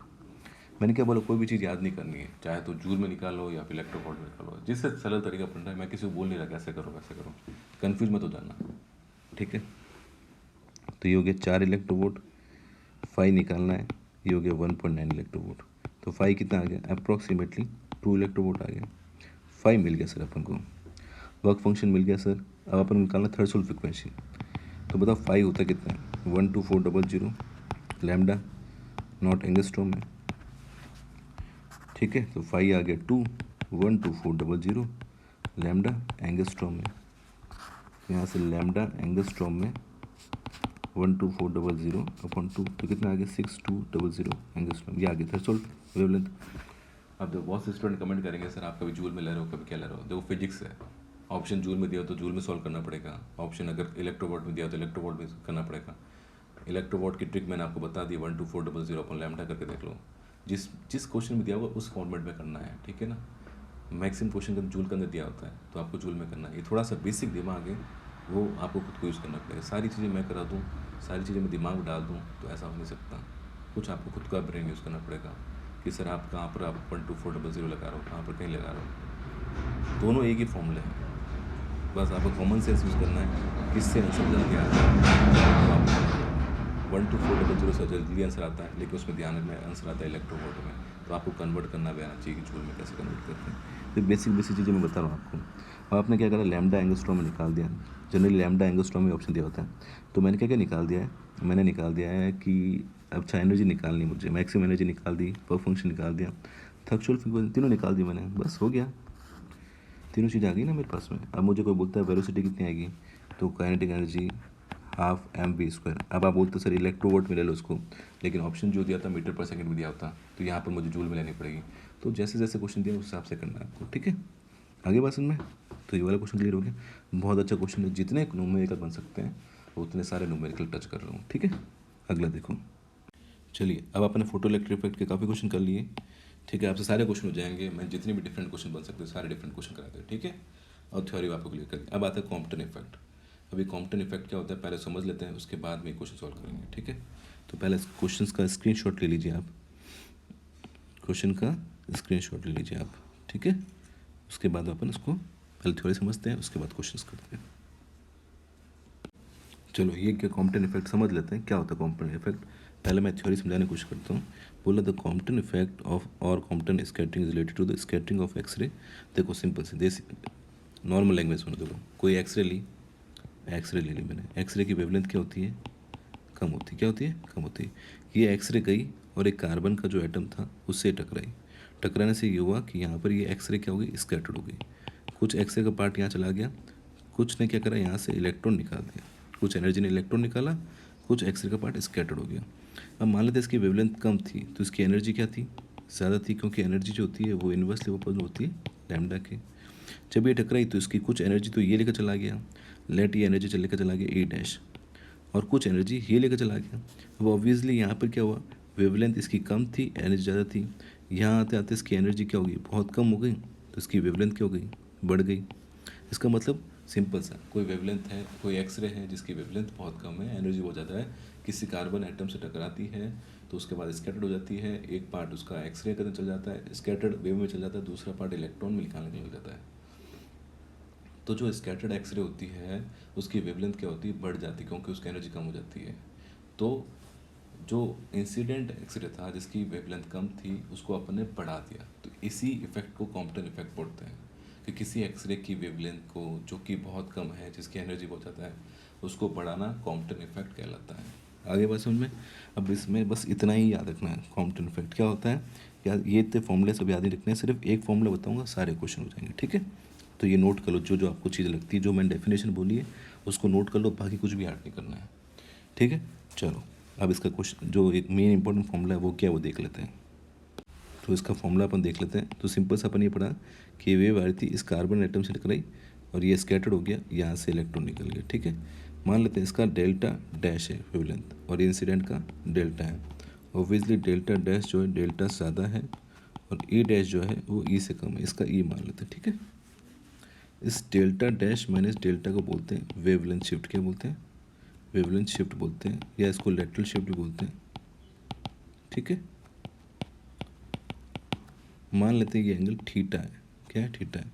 तो ये लैम्डा डैश माइनस लैम्डा बोल दूँ या इसको डेल्टा लैम्डा बोल दूँ, इसकी वैल्यू बस याद रखना H upon M C 1 minus cos theta होती है। बस ये फॉर्मूला आपको याद रखना है, ठीक है ना। सिर्फ कॉम्पटन इफेक्ट में बस ये फॉर्मूला याद रखना। जहाँ पर आपको सब कुछ दिया होगा, आपको सिर्फ पूछा जाएगा वेवलेंथ शिफ्ट कितनी हुई, या वेवलेंथ डिफरेंस कितना हुआ, या लेटरल शिफ्ट कितना हुआ, ये पूछा जाएगा आपको। तो delta lambda equal to H upon M C 1 minus cos theta. M C मतलब हो जाएगा एम नॉट सी, ये इलेक्ट्रॉन का मास लिख दो यहाँ पर, सी आपका 3 × 10⁸, एच आपको दिया होगा 6.62 × 10⁻1 माइनस कॉस थीटा, थीटा की वैल्यू आपको गिवन होगी, तो आपको डेल्टा लैम्डा निकालना है, बस ये फॉर्मूला याद रखना है, ठीक है। चलो आप क्वेश्चन करते हैं इस पर। चलिए, तो मैंने डेल्टा लैम्डा को 3 लैंग्वेज से बता दिया। डेल्टा लैम्डा को इसको कॉम्पटन शिफ्ट भी बोलते हैं, ठीक है ना, इसी को कॉम्पटन शिफ्ट। और इसका फॉर्मूला कितना हो गया, H/m0c 1 माइनस कॉस थीटा। देखो ये कितना होता है, ये होता है del lambda dash minus lambda. अगर आपको लैम्डा डैश पूछे लैम्डा दिया हो तो आप उससे सब निकाल सकते हो। एच की वैल्यू कितनी होगी, 6.62 इंटू 10⁻34। एम नॉट हो गया इलेक्ट्रॉन का मास, सी हो गया 3 10⁻1 में कॉस कितना दिया हुआ 90। तो इसको सॉल्व करेंगे तो डेल्टा लैम्डा जो कि आपका क्या है, कॉम्पटन शिफ्ट है, इसको क्या बोलते हैं, कॉम्पटन शिफ्ट भी बोलते हैं इसको, ठीक है, वेवलेंथ शिफ्ट भी बोलते हैं, वेवलेंथ डिफरेंस भी बोलते हैं। तो यहाँ सॉल्व करोगे then you will get your answer. Okay, तो डेल्टा लैम्डा इसके सॉल्व करने पहले 0.024 इंटू 10⁻10 मीटर ये आएगा। इसको आप एंगस्ट्रॉम में ले सकते हो। तो कॉम्पटन शिफ्ट का क्वेश्चन 80 में पहले आ चुका है, तो याद रखना delta lambda equal to H/m0c 1 minus cos theta होता है। आगे बात समझ में क्लियर है, ठीक है। चलो आगे देखो, चलो सेकेंड वाला क्वेश्चन देखते हैं। बोल रहा है X-ray with lambda 1 angstrom scattered at angle theta equal to 90 degree, what kinetic energy is imparted to the recoil electron, what is Compton shift. तो बस सिंपल से देखो, ये इलेक्ट्रॉन लैम्डा था मेरे पास इंसिडेंट, यहाँ से लैम्डा डैश बन गया एक्सरे का, यहाँ से इलेक्ट्रॉन रिकॉइल हो गया, ठीक है, इलेक्ट्रॉन की एनर्जी का काइनेटिक एनर्जी। तो ये सेम फोटो इलेक्ट्रिक इफेक्ट की तरह इक्वेशन बनती है, इंसिडेंट इक्वल टू ये आपका एस सी अपन लैम्डा डैश प्लस, भाई ये एनर्जी जो आई ई एनर्जी, वो दो ही तो पार्ट में डिवाइड की, एक ही वाली एक ही वाली, तो इक्वेशन ही बनेगी। इस ई को आप लिख सकते हो एन सी अपन लैम्डा, ये होता है एस सी अपन लैम्डा डैश, ये होता है के ई, ये आपकी इक्वेशन थी, ठीक है, कॉम्पटन इफेक्ट की, याद कर लीजिए। अब सबसे पहले सेकंड वाला क्वेश्चन फर्स्ट कर ले, पहला कर लेते हैं, क्योंकि सीधा इसका फॉर्मूला अपन पता है, ये होता है H/m0c 1 माइनस कॉस 90। इसको अपन कैलकुलेट कर चुके हैं। अब देखो अपन को लेकिन लैम्डा सिर्फ इंसिडेंट वाला दिया हुआ है, किसका दिया हुआ है, इंसिडेंट का गिवन है, लेकिन लैम्डा डैश तो गिवन नहीं है। तो जैसे आप लैम्डा डेल्टा लैम्डा फाइंड करेंगे तो डेल्टा लैम्डा क्या होता है, lambda dash minus lambda, suppose ये कुछ भी आता है कैलकुलेट कर लेंगे, तो lambda dash minus lambda equal to हो गया H/m0c 1 माइनस कॉस 90। तो इसकी वैल्यू पता है, इसकी वैल्यू पता है, ये पता है आपको, तो क्या आप लैम्डा डैश निकाल सकते हो। अब जब लैम्डा डैश आ जाएगा तो आपको निकाल, लैम्डा डैश आ गया, लैम्डा डैश क्या है, स्कैटर्ड वाले एक्सरे, तो इस फॉर्मूले में आप रख दोगे, ये खुद सॉल्व करके बताओगे। ये वैसा ही फॉर्मूला है 12400 लैम्डा 12400 लैम्डा डैश प्लस के ई जो आ जाएगा ये इलेक्ट्रोवोल्ट आ जाएगा। तो यहाँ पर लैम्डा रखना इंसिडेंट वाला 1 एंगस्ट्रॉम वाला, यहाँ जो आएगा वो रखना, यहाँ से के निकालना, तो आंसर आ जाएगा, ठीक है। अब देखो सॉल्व करना है वो आप पर है, टाइम वेस्ट होगा, सॉल्व आप खुद करो, जितना ज़्यादा आप मेहनत करोगे, मैं क्यों छोड़ देता हूँ, ताकि आप दिमाग लगाओ। ये तो क्या होगा, सीधे से देखोगे भूल जाओगे, क्योंकि आप खुद तो कुछ कर नहीं रहे हो। अब 2-3 बार लिखोगे तो 1-2 बार फॉर्मूला लिखना पड़ेगा। तो मैं चाहता हूँ कि आप जितना प्रैक्टिस करोगे आपको खुद को आएगा। ये आपके बेनिफिट के लिए मैं छोड़ता हूँ, मैं करा दूंगा ना। एक्चुअली क्या होता है कि हमारी ह्यूमन टेंडेंसी होती है कि हम लोग जितना सब कुछ करा करा मिल जाए वो हमको अच्छा लगता है, लेकिन वो उतना ख़राब भी होता है, क्योंकि वो चीज़ सीख नहीं पाते। फॉर एग्ज़ाम्पल चाय बनानी है, ठीक है, तो चाय बनानी, आपको चाय बनी बनाया मिल जाए तो अच्छी बात है, लेकिन कभी आपको बोलते हैं चाय बनानी है तो आपके लिए बहुत मुश्किल है, क्योंकि चाय कभी बनाई नहीं है। तो बनाते हो तो आलस आता है, अगर या कौन बनाएगा, बट कॉन्फिडेंस लगता है कि हाँ मैं बना तो दूंगा, लेकिन बनती ख़राब है एक्चुअली। तो वही क्वेश्चन का हाल है, क्वेश्चन खुद नहीं करोगे तो ख़राब हो जाएंगे, गलत होंगे, क्योंकि आप खुद तो हाथ पाँव से चलाते नहीं हो। तो इसलिए मैं क्वेश्चन देता हूँ, ठीक है। बीच बीच में थोड़ी सी बात इसलिए करता हूँ ताकि आपका मूड थोड़ा सा ठीक हो जाए, ठीक है। तो ये सब चीज़ें ध्यान रखो, जितना ज़्यादा खुद करोगे उतना ज़्यादा अच्छा है। थ्योरी पढ़ो, कॉन्सेप्ट पढ़ो, क्वेश्चन खुद सॉल्व करने की कोशिश करो, ये अभी से प्रैक्टिस करो। क्लियर है, अगला देखते हैं। अब आता है de Broglie equation. De Broglie equation क्या है, पार्टिकल प्रॉपर्टी और वेव प्रॉपर्टी दोनों को मिक्स करके इक्वेशन निकालिए, दोनों के बीच में रिलेशन बनाया, ठीक है। तो सिंपल सा अपन चीज़ें देख लेते हैं। डी ब्रोगली इक्वेशन क्या होती है। डी ब्रोगली से पहले equation lambda equal to H/P, ये याद रख लोगे, पता ही आपको लैम्डा इक्वल टू H/P होता है। लैम्डा इक्वल टू H/P आपका क्या होता है, पी को आप MC भी लिख सकते हो, ठीक है, क्योंकि मोमेंटम होता है। मोमेंटम क्या होता है, m इंटू वेलोसिटी, वेलोसिटी क्या है c, लाइट की बात करें तो 3×10 लैम्डा इक्वल टू H/P जो होता है, अगर आपने पढ़ा होगा P बराबर, अगर m इंटू सी है और काइनेटिक एनर्जी आपने पढ़ा होगा half into M into C square, where C is the speed of the light. तो इन दोनों से अगर आप रिलेशन निकालते हो, तो कभी आपने निकाला हो, तो P इक्वल टू होता था 2 इंटू एम इंटू के। ये के की वैल्यू वापस यहाँ रखना, मोमेंटम आ जाएगा। तो ये रिलेशन याद रखना। और यहाँ से अगर मैं काइनेटिक एनर्जी निकालूंगा तो आएगा पी स्क्वायर अपॉन 2m। ये दोनों रिलेशन याद रखना। तो इस P है, इस P की जगह मैं अगर रखूँ तो ये लिख सकता हूँ 2m इंटू के। तो एक फॉर्मूला ये याद रखना, एक फॉर्मूला ये याद रखना। सारे फॉर्मूला बनाना सिखा रहा हूँ। फिर आपने फोटो इलेक्ट्रिक फील्ड में पढ़ा, काइनेटिक एनर्जी होती है वो EV होती है। यहाँ पर V क्या है, स्टॉपिंग पोटेंशियल याद आया, और E क्या है, इलेक्ट्रोवोल्ट के लिए मल्टीप्लाई करना पड़ता है। ठीक है, तो मैं इस फॉर्मूले को और क्या लिख सकता हूँ, lambda equal to H multiply 2m EVA। ये एक फॉर्मूला और याद कर लो। एक फॉर्मूला ये, एक फॉर्मूला ये, एक फॉर्मूला ये, एक फॉर्मूला ये, एक फॉर्मूला ये, और ये कुछ प्रूफ। इतने फॉर्मूले आपको याद रखने हैं डी ब्रॉगली इक्वेशन के अंदर। इसमें से एक क्वेश्चन स्टूडेंट बनता ही बनता है। अब कैसे क्वेश्चन बन सकते हैं बताओ। क्वेश्चन ये भी बन सकते हैं कि बताओ लैम्डा जो होता है वो 1 अपॉन, यहाँ से क्या बोल सकता हूँ, 1 अपॉन रूट वी के प्रोपोर्शनल होता है। लैम्डा जो होता है वो काइनेटिक एनर्जी के इन्वर्सली प्रोपोर्शनल होता है। लैम्डा जो होता है पी के इन्वर्सली प्रोपोर्शनल होता है। ये तीनों चीज़ें याद रखना। ठीक है, छोटे छोटे क्वेश्चन इसके अंदर आते हैं। पिछली बार भी आया था, मैंने कराया हुआ क्वेश्चन, इस बार भी करा रहा हूँ, देख लो ध्यान से। ठीक है, ये लिख लो, ये डी ब्रॉगली इक्वेशंस के फॉर्मूला लिख लो। इस पर क्वेश्चन करा देता हूँ कुछ। ठीक है, चलो चलो आप क्वेश्चन देखते हैं। तो एक चीज़ याद रखना, अगर आपको वेलोसिटी नहीं दी हुई है, जैसे सपोज अपन ने पहले फॉर्मूला पढ़ते हैं H अपॉन एम सी लिख दिया था मैंने। अगर वेलोसिटी नहीं दी हुई है तो C एज्यूम करोगे। अगर गिवन है तो इसको फॉर्मूला को आप लिख देना lambda equal to H upon M V. आगे बात समझ में, अगर गिवन है तो V लिख लो, नहीं गिवन है तो C मान लोगे। ठीक है, तो अब क्या हो गया, स्पीड कितनी दी हुई 96, तो इस बार गिवन है तो V कितना हो गया 96 किलोमीटर पर आवर। मीटर पर सेकंड कैसे कन्वर्ट करते हैं याद रखो, 5/18 का मल्टीप्लाई करते हैं तो मीटर पर सेकंड आ जाता है। 6 से डिवाइड कर लो 3, तो हो जाएगा 16, तो हो जाएगा 80/3, मतलब 20 कितना आ जाएगा 26.67 मीटर पर सेकंड। ये तो आपका भी आ गया। अब निकालनी है लैम्डा इक्वल टू, मास भी दिया हुआ आपको, lambda equal to H upon mass. Mass भी गिवन, नहीं दिया हुआ है तो इलेक्ट्रॉन का मास लेंगे, नहीं तो अगर दिया हुआ है तो जो दिया हुआ है वो लेंगे। ये हो गया M हो गया, ये हो गया 26.67। H की वैल्यू आपको पता है, तो उसको आप सॉल्व कर लीजिए, आपका आंसर आ जाएगा।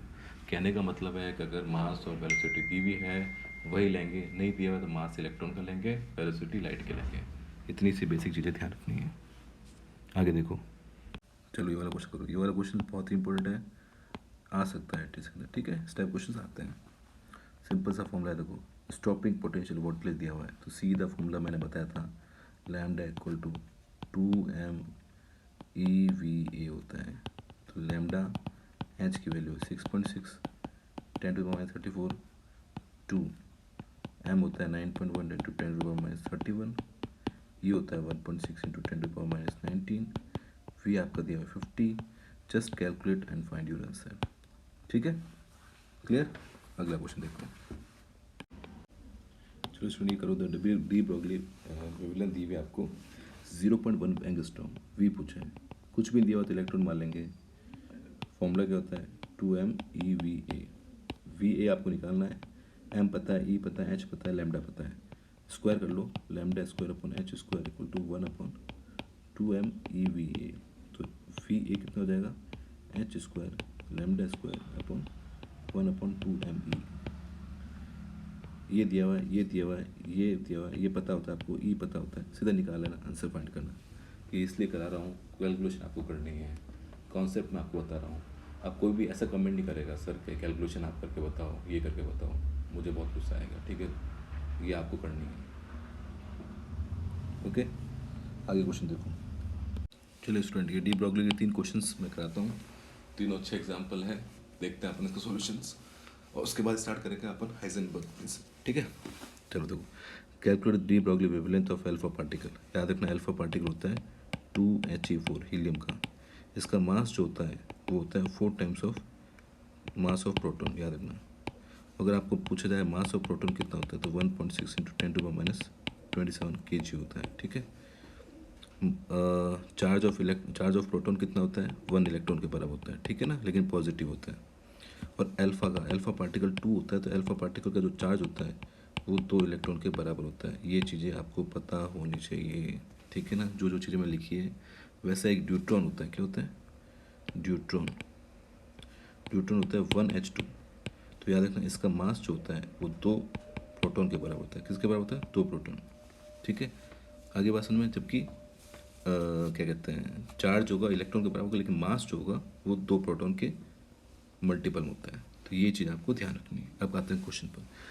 Calculate de Broglie wavelength of alpha particle associated with potential दिया हुआ है। तो फॉर्मूला कौन सा लगेगा, lambda equal to H upon root of 2m alpha Q alpha V alpha, ठीक है।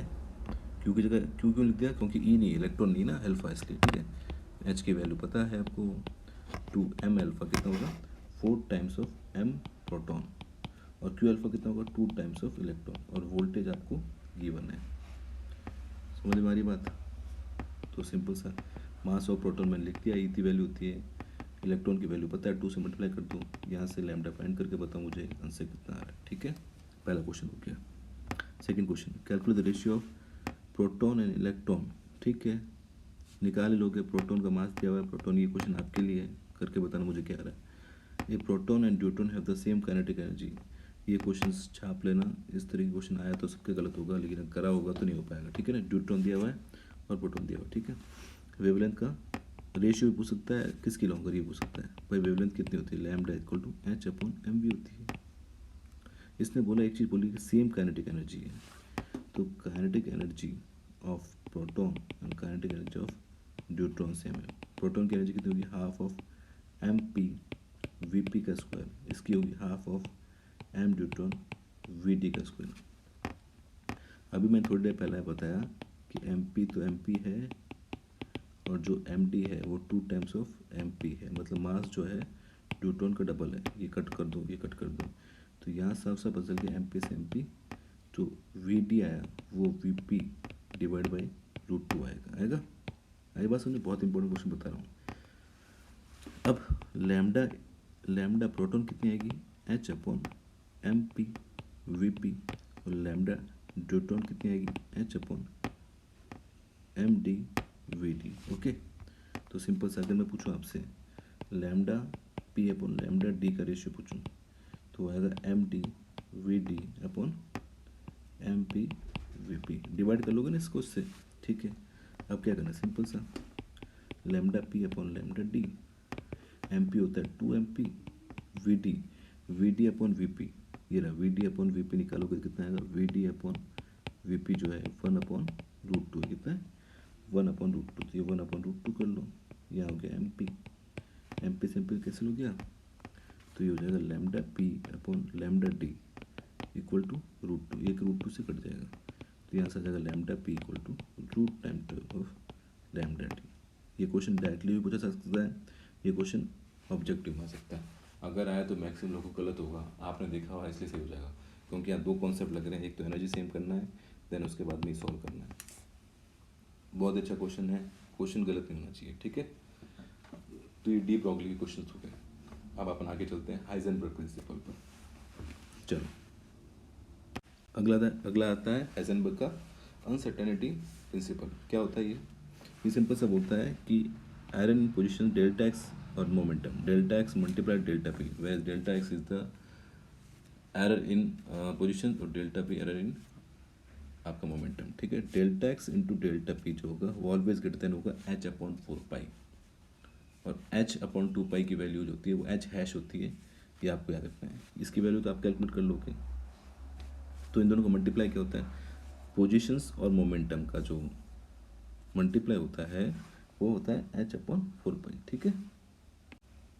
अब एक चीज़ याद रखना है कि ऐसी सारी फिजिकल क्वांटिटी जिसका delta x into delta p के अगर आप निकालो, डायमेंशन निकालोगे तो आएगी kg meter square per second.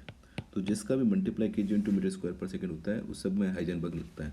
तो हाइजेनबर्ग इसमें लगता है क्योंकि इसकी kg into meter square per second होती है, इसमें भी लगता है क्योंकि इसकी भी सेम डायमेंशन होती है, इसमें भी लगता है, जहाँ पर ये एंगुलर मोमेंटम है, ये थीटा एंगुलर आपका डिस्प्लेसमेंट है। तो इन तीनों के अंदर आपका हाइजेनबर्ग प्रिंसिपल लगता है, और सीधे सबका फॉर्मूला क्या होगा, ये होगा। पहली चीज़ ये क्लियर रखनी है, बहुत सिंपल सा है। Delta x into delta p greater than equal to H upon 4 pi. H upon 2 pi H hash होता है, अगर एच हैश की वैल्यू दी हुई तो अपन फॉर्मूला जो हो जाएगा वो अपन एच अपॉन 2 हो जाएगा। तो सिंपल सा लॉ ये बोलता है कि जितना ज़्यादा अगर आप पोजीशन के अंदर एक्यूरेसी निकालोगे तो मोमेंटम एक्यूरेसी कम निकलेगी, मोमेंटम में निकालोगे तो, क्योंकि दोनों का प्रोडक्ट कांस्टेंट है, तो ये ज़्यादा होगा तो ये कम हो जाएगा, ये कम होगा तो ये ज़्यादा हो जाएगा। बस अगर पूछेगा डेल्टा एक्स ज़ीरो है तो डेल्टा पी कितना हो जाएगा, इन्फिनिटी। मतलब अगर आप पोजीशन के अंदर एरर जीरो निकाल रहे हो तो मोमेंटम के अंदर एरर कितनी आएगी, इन्फिनिटी आएगी। कितनी आएगी, इन्फिनिटी। तो ये तो होता है हाइजेनबर्ग प्रिंसिपल। अब इस पर कुछ क्वेश्चन कर लेते हैं। चलिए स्टूडेंट, ये वाला क्वेश्चन करते हैं। इस टाइप क्वेश्चन 80 से आ चुका है तो वापस आ सकता है। 80 से क्वेश्चन रिपीट होते हैं तो फटाफट देखते हैं कैसे करना है। तो delta x multiply delta P, ये हमने पढ़ा कि होता है एच अपॉन 4 पाई। ठीक है, क्या बोल रहा था, positions and momentum of 1 point इतना इलेक्ट्रोवोल्ट दिया हुआ है। ठीक है, ये 1 पॉइंट इलेक्ट्रोवोल्ट किसकी यूनिट होती है, काइनेटिक एनर्जी की। तो आपको बेसिकली काइनेटिक एनर्जी दी हुई 1 किलो इलेक्ट्रोवोल्ट, उसको चेंज कर लो 10⁻³ इलेक्ट्रोवोल्ट हो जाएगा। What is the percentage of uncertainty moment, formula लिख लो, परसेंटेज ऑफ मोमेंटम अनसर्टेनिटी। तो इसका फॉर्मूला लिख लो, delta P upon P into 100 होता है। ठीक है, परसेंटेज का फॉर्मूला। ठीक है, अब यहाँ से दो चीज़ें निकालनी, एक तो डेल्टा पी निकालना है, एक पी निकालना है। तो पी तो मैं यहाँ से निकालूंगा क्योंकि मुझे फॉर्मूला पता है, पी जो होता है वो होता है 2m इंटू काइनेटिक एनर्जी। यह बात किसकी हो रही है, प्रोटॉन की बात हो रही है, सॉरी इलेक्ट्रॉन की बात हो रही है, सॉरी। तो इलेक्ट्रॉन का मास लेंगे। ठीक है, तो यहाँ से इलेक्ट्रॉन का मास ले लो आप। 2 इंटू इलेक्ट्रॉन का मास होता है 9.1 इंटू 10⁻31 इंटू ई। अब देखो ये दिया 10⁻³ इलेक्ट्रोवोल्ट।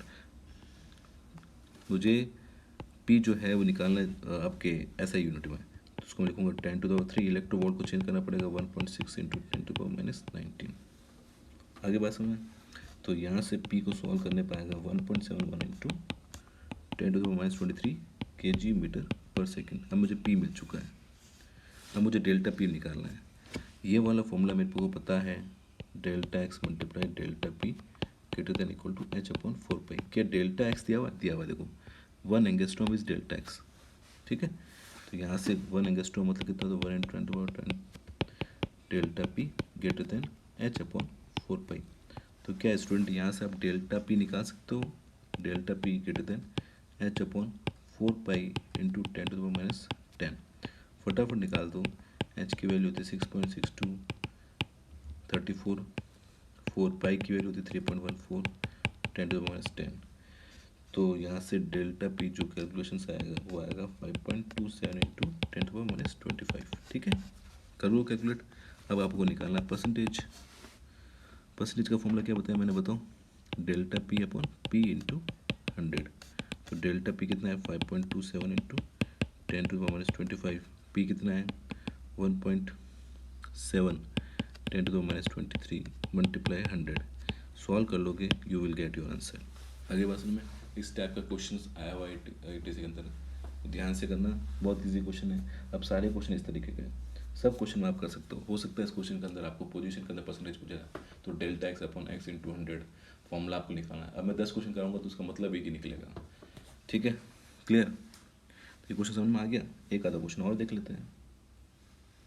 चलो ये वाला क्वेश्चन देखो, ये आसान सा क्वेश्चन देखो, calculate the percentage of measurement of momentum अगर सेट लोकेटिंग में दी हुई। तो बस सिंपल सा फॉर्मूला लगाओ, delta x multiply delta p greater than equal to H upon 4 pi. Position में दी हुई 1 इंटू 10⁻⁻10 हो जाएगा। डेल्टा पी आपको निकालना है, एच की वैल्यू होती है 6.62 मल्टीप्लाई 10⁻34, 4 पाई की वैल्यू की 3.14। सॉल्व करो, डेल्टा पी फाइंड करो, यही आपका आंसर है। ठीक है, तो ये तो हो गया हाइजेनबर्ग का अनसर्टेनिटी प्रिंसिपल। कई बार क्वेश्चन के अंदर delta E into delta T दिया होगा, तो मैंने बता दी, तीनों फॉर्मूला बता दिए। क्वेश्चन नॉर्मल तरीके से करना है, परसेंटेज वाला क्वेश्चन इंपॉर्टेंट था, बाकी सारे क्वेश्चन आपसे हो जाएंगे अगर आपको फॉर्मूला याद है, किसी भी क्वेश्चन में दिक्कत नहीं आएगी। देखो ज़्यादा क्वेश्चन करने से कोई फ़ायदा नहीं है। अगर आप एक ही टाइप के क्वेश्चन 100 क्वेश्चन कर रहे हो, delta x multiply delta P H upon 4 पर पता है आपको, डेल्टा एक्स दिया और डेल्टा पी निकालो, डेल्टा पी दिया डेल्टा एक्स निकालो, बस छोटे मोटे क्वेश्चन, इतने सारे क्वेश्चन लगा दिए आपने। इतना करने की ज़रूरत ही नहीं है। अपने दिमाग को ऐसा ट्रेंड करो कि कम क्वेश्चन के अंदर आप बस क्वेश्चन अच्छे क्वेश्चन करो, बाकी तो क्या है, उस टाइप क्वेश्चन है तो कर लोगे, क्या होता है। फिजिक्स के अंदर ये तो बात है ना, अपन ज़्यादा लंबे टाइम क्या होता है कि यही दिक्कत होती है। कोई स्टूडेंट 15 घंटे पढ़ता है तो वो करता क्या है, सेम सिमिलर टाइप का क्वेश्चन करता है, ये दिया हुआ ये निकालना, ये दिया हुआ ये निकालना, तो वो अपने 15 घंटे वेस्ट करता है। और जो इंटेलिजेंट लड़का होता है वो 15 घंटे काम 1-2 घंटे में करेगा। वो क्या करेगा, सिर्फ 4 क्वेश्चन ही करेगा, ऑब्जेक्ट उससे 4 क्वेश्चन करेगा, उससे पूरा निचोड़ निकाल देगा कि इस टाइप का क्वेश्चन इस तरीके से होता है। तो आपको भी ऐसे ही करना है। जब तक ऐसी इस टाइप की स्टडी नहीं करोगे कोई मतलब नहीं है। पूरे दिन सुबह शाम तक एक ही टाइप क्वेश्चन कर रहे हैं, प्रॉफिट लॉस करा तो प्रॉफिट लॉस के सारे क्वेश्चन एक दिन में कर रहे हैं। जबकि अगर थोड़ा सा थ्योरी समझ लें और 100 क्वेश्चन भी ढंग से कर लेना तो टॉपिक तैयार हो गया। कुछ लोग अब जैसे हाइजन प्रिंसिपल है, अब ऐसी बुक लेकर आ जाएंगे, इसके अंदर 500 क्वेश्चन दिए होंगे, उसके सारे क्वेश्चन लगाते जा रहे हैं, लगाते जा रहे हैं, लगाते जा रहे हैं। क्या मतलब है, क्या आपको टाइम पास करना है क्या। तो कहने का मतलब ये है कि अच्छे क्वेश्चन करो, कम क्वेश्चन करो, कॉन्सेप्ट समझ के क्वेश्चन करो, डरो मत। अगर फॉर्मूला याद है सारे क्वेश्चन हो जाएंगे ना, क्या दिक्कत है। अगर मेरे को पता है कि delta x delta P H upon 4 पाई होता है तो कुछ भी क्वेश्चन दे दो। मुझे पता है डेल्टा एक्स पोजीशन होता है, डेल्टा पी के फॉर्मूले मेरे को सारे याद है, पी बराबर एम वी होता है, √2m इंटू के ई होता है, √2m इंटू ई वी होता है। अगर मुझे सारे फॉर्मूले याद है तो मुझे क्या दिक्कत है। जो जहाँ पर मुझे दिक्कत आएगी फॉर्मूले याद नहीं हो तब दिक्कत आएगी, सारे फॉर्मूले याद हो तो ज़्यादा क्वेश्चन क्यों करना। इसलिए मैं कम क्वेश्चन करता हूँ। इतना भी वीडियो देख के जाओगे ना और थोड़ा दिमाग यूज़ करोगे, वहाँ पर क्वेश्चन करके आओगे, ठीक है। नहीं तो मैं 100 क्वेश्चन भी करके आऊँगा और अगर ये आदत रही तो वहाँ पर गलत करके आओगे। क्योंकि आपको तो क्या है, एक टॉपिक पे 100 क्वेश्चन करके जा रहे हो तो मतलब क्या है कि आपको खुद पर डाउट है कि नहीं यार मैं कर नहीं पाऊँगा, थोड़ा सा घुमा फिरा गया तो मैं कर नहीं पाऊँगा। तो ये आदत अभी से सुधारो, ठीक है। चलो आगे देखते हैं। तो ये क्वेश्चन अच्छा है, देखो एक और क्वेश्चन मैं कर देता हूँ। दिया हुआ क्या है क्वेश्चन, पहला क्वेश्चन पढ़ लो। An excited atom as an average life दी हुई है, आपको टाइम दिया हुआ है। जैसे टाइम दिया और आपको अनसर्टेन वर्ड लगते हैं, आपको समझ में आ गया कि यहाँ पर हाइजेनबर्ग का लगेगा। तो हाइजेनबर्ग का लगते हैं आपको दिमाग में, सर ये तो ये होता है, ठीक है। लेकिन सर यहाँ टाइम दिया हुआ तो टाइम का याद रखना है, delta E multiply delta T H upon 4 पाई होता है, ठीक है सर। अब क्या दिया हुआ सर, टाइम तो दिया हुआ मुझे, तो टाइम दिया हुआ तो मैं डेल्टा निकाल सकता हूँ, डेल्टा इंटू 10⁻⁸ एच अपॉन 4 पाई कर देता हूँ, तो डेल्टा ही निकल जाएगा, ठीक है सर। डेल्टा ही निकल गया। अब क्या करना है सर, अब मुझे पूछा है कि फ्रीक्वेंसी में पूछ ली इससे, फ्रीक्वेंसी कैसे निकालूं। तो सिंपल सा सर, मेरे को पता है, अगर मेरे को डेल्टा ही पता है मुझे, तो फ्रीक्वेंसी का डेल्टा ही कितना होगा, डेल्टा ही होगा एच डेल्टा न्यू। न्यू क्या फ्रीक्वेंसी, एच न्यू होता तो एच डेल्टा, क्योंकि यहाँ डेल्टा लगा दो, यहाँ डेल्टा लगा दो, तो डेल्टा न्यू फ्रीक्वेंसी कितना हो जाएगा, delta E upon H. Sir delta E यहाँ से निकाल लेंगे, एच का डिवाइड कर लेंगे, सर ये डेल्टा भी आ जाएगा। और मैं पूछूं परसेंटेज ऑफ फ्रीक्वेंसी कितना हो जाएगा चेंज है, तो डेल्टा वी अपन वी इंटू 100 कर लेंगे। सब पता है सर, अब सब पता है, अब सब पता है, सब कर लेंगे। तो ये एक अच्छा क्वेश्चन था। 3 क्वेश्चन कराती, इन तीनों क्वेश्चन को करके जाना, बाकी अपना ब्रेन यूज़ करना, सारे क्वेश्चन हो जाएंगे, ठीक है। चिंता वाली बिल्कुल बात नहीं है। आगे बात समझ में। तो ये हो गया कंप्लीट क्वांटम मैकेनिक्स हो गई आपकी, ठीक है। जितना मैंने कराया उतना पढ़ के चल जाओगे, इस टॉपिक में से कोई क्वेश्चन बाहर नहीं जाएगा, ठीक है। एक बोर की थ्योरी है, उसका एक वीडियो मैंने ऑलरेडी डाल चुका हूँ, 80 फिजिक्स में, अगर देख लेना मॉडर्न फिजिक्स का, वहाँ पर एक आपको बोर की थ्योरी वाला मिल जाएगा, वो उधर पढ़ा दिया है, वो सारे वीडियो आपको देखना है। बाकी क्वांटम मैकेनिक्स के अंदर इससे बाहर कुछ भी नहीं जाएगा, यही क्वेश्चन आएंगे। हाइसेनबर्ग बोल तो, डी ब्रॉगली बोल तो, जो भी आपने आज टॉपिक डिस्कस किए, कॉम्पटन इफेक्ट, फोटोइलेक्ट्रिक इफेक्ट, ठीक है। तो ये सारी चीज़ें पढ़ के जानी है, सारे न्यूमेरिकल सॉल्व करके जाने हैं। अगर इसमें कोई दिक्कत आती है तो मुझसे पूछ लेना, ठीक है। और इस वीडियो को, अगर वीडियो अच्छा लगा तो वीडियो को लाइक शेयर जरूर, सब्सक्राइब जरूर करना है, अपने फ्रेंड में शेयर करना है। तो मिलते हैं अपन अगले वीडियो के अंदर, तब तक के लिए thank you so much for watching this video.